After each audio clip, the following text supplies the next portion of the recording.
ಆಮೇಲೆ ನಿಮಗೆಲ್ಲ ಒಂದು ಶುಭ ಸುದ್ದಿ. ನೆನ್ನೆ ನಿಮ್ಮ ರೆವಿನ್ಯೂ ಇನ್ಸ್ಪೆಕ್ಟ್ರು ಮಂಜು ಅವರು ಬಂದಿದ್ದರು, ನಮ್ಮ ಹತ್ರ ಮಾತಾಡಿದ್ರು. ಆ ಸಂದರ್ಭದಲ್ಲಿ ಮುರುಘಾನೂ ಇದ್ದರು, ರಾಜೇಶ್ವರಿನೂ ಇದ್ದರು. ಈ ಮಂಜು ಬರೋದು ಇವರು ಗೊತ್ತಿಲ್ಲ, ಇವ್ರು ಬರೋದು ಅವ್ರಿಗೆ ಗೊತ್ತಿಲ್ಲ. ಆದರೆ ನಾನಂತೂ ಒಂದು ಮಾತು ಮಾತ್ರ ಮುರುಘಾಗೆ ಹೇಳಿದೆ, ನಾನು ನಾಳೆ ನಿಮ್ಮ ಮಾರ್ಕೆಟ್ ಜನಗೆ ನಾನು ನೋಡಬೇಕು, ನಾನು ಮಾತಾಡಬೇಕು, ನಾನು ಇಲ್ಲೇ ಚಾಮರಾಜಪೇಟೆಯಲ್ಲಿ ಇರ್ತೀನಿ, ಕರೆಸಿ ಅಂತೇಳಿ. ಅದಕ್ಕೆ ಅವ್ರು ಏನು ಹೇಳಿದ್ರು ಅಂದರೆ, ನಾನು ಮಾತಾಡಿದ್ರೆ ಸಾಕು, ನಮ್ಮ ಜನಕ್ಕೆ ನಾನು ಹೇಳ್ತೀನಿ ಅಂತ ಹೇಳಿದ್ರು. ಅಷ್ಟರಲ್ಲಿ ರಾಜೇಶ್ವರಿನೂ ಬಂದರು. ಮಂಜು ಬಂದುಬಿಟ್ಟು, ಯಾಕಂದ್ರೆ ನಿಮ್ಗೆ ಯಾಕೆ ಹೇಳ್ತಾ ಇದ್ದೀನಿ ಗೊತ್ತಾ, ನಾನು ನಾಳೆ ನಿಮಗೆ ಗೊತ್ತಾದರೆ ಸತ್ಯ ಇರಬೇಕು, ಮುಚ್ಚುಮರೆ ಇರಬಾರ್ದು. ನಾವು ಯಾರು 1000 ವರ್ಷ ಬದುಕಲ್ಲ, ನಮ್ಗೆ ಕೊಟ್ಟಿರೋ 100 ವರ್ಷ ಆಯುಸ್ಸು ಪೂರ್ಣ ಮಾಡಿದ್ರೇ ಸಾಕು. ನಮ್ಮ ಜೀವನದಲ್ಲಿ ಹೆಂಗೋ ಜನಸೇವೆ ಮಾಡಿಕೊಂಡು ದೇವ್ರ ಸೇವೆ ಮಾಡಿಕೊಂಡು ಜೀವನ ಕಳೆಯೋಣ. ಸತ್ಯ ಹೇಳಿದ್ರೆ ನಾವೇನು ಆಗಲ್ಲ, ಸುಳ್ಳು ಹೇಳಿದರೆ ಅದು ಟೆಂಪ್ರವರಿ, ಸುಳ್ಳು ಹೇಳಿದರೆ ಟೆಂಪ್ರವರಿ. ನೆನ್ನೆ ಬಂದುಬಿಟ್ಟು ಮಾತಾಡಿದ್ರು. ಮಾತಾಡಿದಾಗ ಅವರು ಇವ್ರಿಗೆ ಕ್ಲಾಸ್ಮೇಟು ನಮ್ಮ ನಾಜೀರ್ ಖಾದ್ರಿ ಸಾಹೇಬ್ರಿಗೆ, ಅವರಿಬ್ಬರು ಒಂದೇ ಸ್ಕೂಲಲ್ಲಿ ಓದಿರೋದಂತೆ. ಹಂಗಾಗಿ ಅವರು ಇವ್ರ ಕಾರ್ಯಕ್ರಮಕ್ಕೆ ಬಂದಿದ್ದು. ಇದೆಲ್ಲ ರೆಕಾರ್ಡ್ ಆಗ್ತಾಯಿದೆ. ನಾಳೆ ಬೆಳಿಗ್ಗೆ ನೀವು ಬೇರೆ ಕಡೆ ಹೇಳಿದ್ರು ನಿಜ ಇರಬೇಕಲ್ವಾ? ಹೌದಾ ಇಲ್ಲ? ಏನು ಸುಬ್ಬನ್ ಭಾಯ್, ಹೌದಾ ಇಲ್ಲಮ್ಮ? ನಿಜ ಇರಬೇಕಲ್ಲ, ಏನಣ್ಣ, ನಿಜ ಇರ್ಬೇಕು ತಾನೆ, ನಿಮ್ಗೆ ಗೊತ್ತಾಗಬೇಕು. ಬಂದಾಗ ಅವರು ಮಾತಾಡಿದ್ರು, ನಮಗೆ ಗೊತ್ತಾಯಿತು ಏನಾಗಿದೆ ಅಂಥೇಳಿ. ನಾನು ರಾಜೇಶ್ವರಿ ಅವ್ರಿಗೆ ಮತ್ತು ಮುರುಘಾ ಅವ್ರಿಗೆ ಕೇಳಿದೆ, ನಾನು ಏನು ತೀರ್ಮಾನ ತೊಗೊಳ್ತೀರಾ, ಈ ಥರ ಆಗಿದೆ, ಕಮಿಷನರ್ ಡೈರೆಕ್ಷನ್ ಮೇಲೆ ಈ ಥರ ಆಗಿದೆ. ಇವರು ಸಂಪೂರ್ಣವಾಗಿ ಅವ್ರ ಹತ್ರ ಮಾತಾಡಿದ್ರು. ನಾನು ಮಾತಾಡಲಿಲ್ಲ, ಇವ್ರಿಗೆ ಬಿಟ್ಟೆ ಮಾತಾಡೋಕ್ಕೆ. ಯಾಕೆಂದರೆ ನಮಗೆ ಅಂತೇಳಿ ಒಂದು ಸ್ಟೇಟಸ್ ಇದೆ, ನಮಗೆ ಅಂತೇಳಿ ಒಂದು ಜಾಗ ಕೊಟ್ಟಿದ್ದೇನೆ ಭಗವಂತ. ಆವಾಗ ಏನಾಯಿತು, ಅವ್ರು ಬಿಟ್ಟಾಗ ಎಕ್ಸ್ಪ್ಲೈನ್ ಮಾಡಿದ್ರು, ಯಾರು ಎಷ್ಟೆಷ್ಟು ದುಡ್ಡು ಕಲೆಕ್ಷನ್ ಮಾಡ್ತಾರೆ, ನಿಮ್ಮ ಹತ್ರ ತಗೊಂಡು ದುಡ್ಡು ಯಾರ್ಯಾರು ಕೊಡ್ತಾರೆ, ಪೊಲೀಸ್ಗೆ ದುಡ್ಡು ಎಷ್ಟು ಹೋಗುತ್ತೆ, BBMP ಅವರು ನೀವು ರೆಕಾರ್ಡ್ ಮಾಡ್ತಾಯಿದ್ರೆ ಎಲ್ಲರೂ ರೆಕಾರ್ಡ್ ಮಾಡಿರಿ, ನೋ ಇಶ್ಯೂ, ಸತ್ಯ ಇರಬೇಕದು. BBMP ಅವ್ರಿಗೆ ದುಡ್ಡು ಎಷ್ಟು ಹೋಗುತ್ತೆ, ಬೀದಿ ವ್ಯಾಪಾರಿಗಳ ಹತ್ರ ಯಾರ್ಯಾರು ಎಷ್ಟೆಷ್ಟು ಕಲೆಕ್ಷನ್ ಮಾಡ್ತಾರೆ ಅನ್ನೋದು ಅಂಕಿ ಅಂಶಿ ಸಮೇತ ವಿಚಾರ ಬಂತು. ಏನಮ್ಮ ನಿಮ್ಮ ಹೆಸರು? ಅಮ್ಮ ರೆಕಾರ್ಡ್ ಮಾಡ್ತಾಯಿದ್ದಾರೆ, ಬೇಕಾದರೆ ವಿಡಿಯೋ ತಗೊಂಡು ಆಮೇಲೆ ನೋಡ್ಕೊಳ್ಳಿ, ಓಕೆ? ಅಲ್ಲ, ಆಗಬೇಕು. ನಿಮ್ಮ ಕಷ್ಟ ನನ್ನ ಕಷ್ಟ, ನಿಮ್ಮ ನೋವು ನನ್ನ ನೋವು. ನಾವು ಹಳೆ ಕಥೆಯಲ್ಲಿಲ್ಲ, ಇವಾಗ ಬದಲಾದ ಕಥೆಯಲ್ಲಿದ್ದೀವಿ ನಾವು. ಇಂಜೆಕ್ಷನ್ ಕೊಡೋರಿಗೆ ನಾವು ದೊಡ್ಡ ಇಂಜೆಕ್ಷನ್ಗಳು ರೆಡಿ ಮಾಡ್ಕೊಂಡ್ಬಿಡ್ತೀವಿ. ಸುಮಾರು ಭಾಯ್ ಕೇಳಿ, ನಮ್ಮ ಲೀಡ್ರ್ ಇದ್ದಾರೆ ಅಲ್ವಾ? ಹೋಯ್ತು, ಆ ಕಾಲ ಎಲ್ಲ ಹೋಯ್ತು.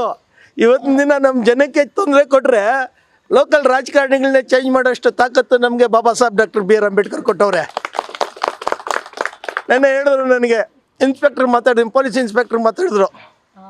ನಾನು ಕೇಳಿದೆ, ಯಾಕೆ ಗಾಡಿ ಅಡ್ಡ ನಿಲ್ಸಿದ್ಯಾ ಅಲ್ಲಿ? ಅದನ್ನು ತೆಗೆದುಬಿಟ್ಟು ಫೋಟೋ ತೆಗೆದು ಈ ಅಮ್ಮ ನನಗೆ ಕಳಿಸಿದ್ಲು. ನಾನು ಪೊಲೀಸ್ ಕಂಟ್ರೋಲ್ ರೂಮ್ಗೆ ಕಳಿಸ್ದೆ.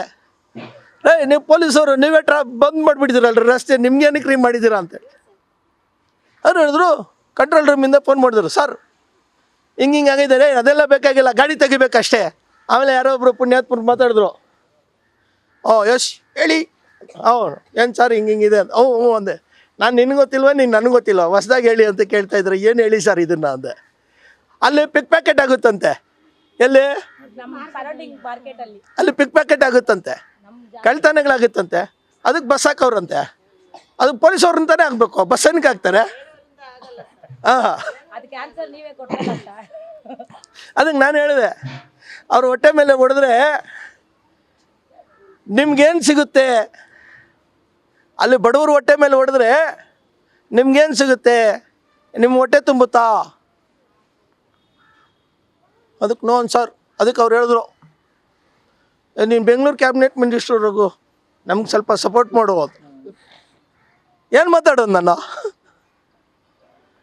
ಒಂದು ಮಾತಾಡಿದ್ರೆ ಕರೆಕ್ಟಾಗಿ ಮಾತಾಡಬೇಕು.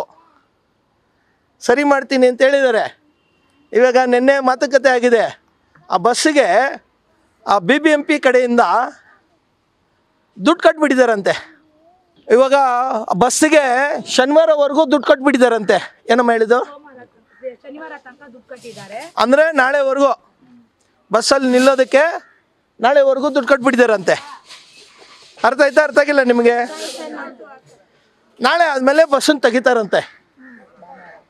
ಅರ್ಥ ಆಯ್ತಾ ನಿಮಗೆ?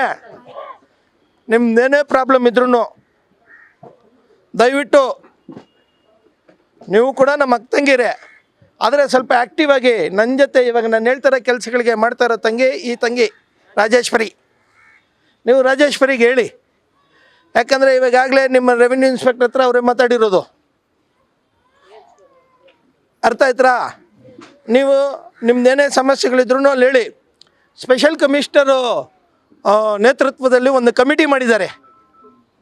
ಆ ಕಮಿಟಿ ಮೀಟಿಂಗ್ ಬಂದುಬಿಟ್ಟು ಸೋಮವಾರ ಅಥವಾ ಮಂಗಳವಾರ ಫಿಕ್ಸ್ ಮಾಡಿಸ್ಕೊಡ್ತೀನಿ. Commissioner meeting, commissioner, ARO, RO, revenue inspector ನನ್ನ ಹತ್ರ ಖುದ್ದು ನಿಮ್ಮ ವಿಚಾರವಾಗಿ ಸ್ಪೆಷಲ್ ಕಮಿಷನರು ಮಾತಾಡಿದ್ದಾರೆ, ಚೀಫ್ ಕಮಿಷನರು ಮಾತಾಡಿದ್ದಾರೆ. ನಾನು ಮಾತಾಡಿದ ಮೇಲೇ ನಿಮ್ಗೆ ಅವತ್ತಿಂದ ಮತ್ತೆ ನಿಮಗೆ ಈ ಭಾಗದಲ್ಲಿ ವ್ಯಾಪಾರ ಮಾಡೋಕ್ಕೆ ಬಿಟ್ಟಿರೋದು. ನಾನು ಮಾತಾಡಿದ ಮೇಲೇ ಇಲ್ಲಿಂದ ಇವ್ರನ್ನ ತೆಗಿಬೇಕು ಅಂತೇಳಿ ತೆಗ್ದಿರೋದು. ಹಿಂದೆ ಒಂದು ಮುಂದೆ ಒಂದು ಮಾತಾಡೋಕ್ಕೆ ನನಗೆ ಬರಲ್ಲ. ಅಲ್ಲ ಹೇಳಿದ್ದು ನಾನು ಮಾಡಿಲ್ಲ, ನಿಮ್ಮ ಶಕ್ತಿ, ನಿಮ್ಮ ಜನಶಕ್ತಿ ನೀವು ಹಾಕ್ಕೊಂಬಿಟ್ಟಿದ್ರಲ್ಲ. ಕೃಷ್ಣ ಬೈರೇಗೌಡನಿಗೆ ಅರ್ಧ ಅವ್ನು ಹೋಗ್ದಿರಂಗೆ ಮಾಡಿಬಿಟ್ಟಿದ್ರಲ್ಲ. ಅರ್ಥ ಆಯ್ತಾ? ಹಾರ ಹಾಕೋದೊಂದಿರಲಿ, ಕಾರ್ಗೆ ಅಡ್ಡ ನಿಂತ್ಕೊಂಡ್ಬಿಟ್ಟಿದ್ರಲ್ಲ. ಅರ್ಥ ಆಯ್ತಾ? ಅದು ನಿಮ್ಮ ಶಕ್ತಿ. ಆದರೆ ನಿಮ್ಗೆ ಗೊತ್ತಿಲ್ಲ. ನಿಮಗೆ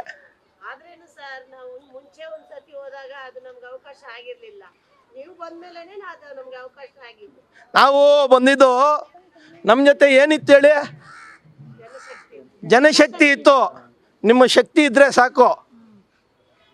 ಈ ರಾಜ್ಯದ ಚೀಫ್ ಮಿನಿಸ್ಟರ್ ಬೇಕಾದರೂ ನಾನು ಕ್ವಶನ್ ಕೇಳ್ತೀನಿ, ಪ್ರಶ್ನೆ ಮಾಡ್ತೀನಿ. ಈ ದೇಶದ ಪ್ರಧಾನಿನ ಬೇಕಾದರೆ ನಾನು ಪ್ರಶ್ನೆ ಮಾಡ್ತೀನಿ.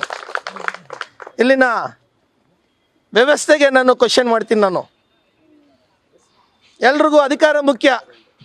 ನಾನು ಒಬ್ಬರು ಮಾತಾಡಿದೆ ತುಂಬ ಹತ್ರದಲ್ಲಿರೋರಿಗೆ, ಇಷ್ಟೆಲ್ಲ ಪ್ರಾಬ್ಲಮ್ ಆಗ್ತಾಯಿದೆ, ಯಾಕೆ ನೀವು ಮಾರ್ಕೆಟಿಗೆ ಬರೋಕ್ಕಾಗಿಲ್ವಾ?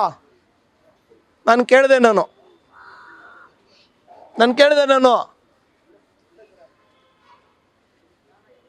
ಸರ್ಕಾರದ ಡಿಸಿಷನ್ನು ನಾವು ಹೆಂಗೆ ಬರೋದು ಅಂತೆ. ಸರ್ಕಾರದ ತೀರ್ಮಾನ ನಾವು ಹೆಂಗೆ ಬರೋದು ಅಂದರೆ, ನೀವು ಬಂದಿಲ್ಲ ಅಂದರೆ ಏನಾಯಿತು? ನಾನು ಬಂದಿದ್ದೀನಲ್ಲ ಇಲ್ಲಿ. ಈಗ ನಿಮ್ಮನ್ನ ತಂಟೆಗೆ ಬಂದವ್ರಿಗೆ ಇವಾಗ ನಿಮ್ಗೆ ಒಂದೇ ರಿಕ್ವೆಸ್ಟ್ ಮಾಡ್ತೀನಿ. ದಯಮಾಡಿ ಎಲ್ಲ ರೆಕಾರ್ಡ್ ಮಾಡ್ಕೊಳ್ಳಿ. ಮತ್ತೆ ಅಮ್ಮ ರೆಕಾರ್ಡ್ ಮಾಡ್ಕೊಳ್ಳಿ, ಎಲ್ಲರೂ ರೆಕಾರ್ಡ್ ಮಾಡ್ಕೊಳ್ಳಿ. ನಿಮಗೆಲ್ಲ ರಿಕ್ವೆಸ್ಟ್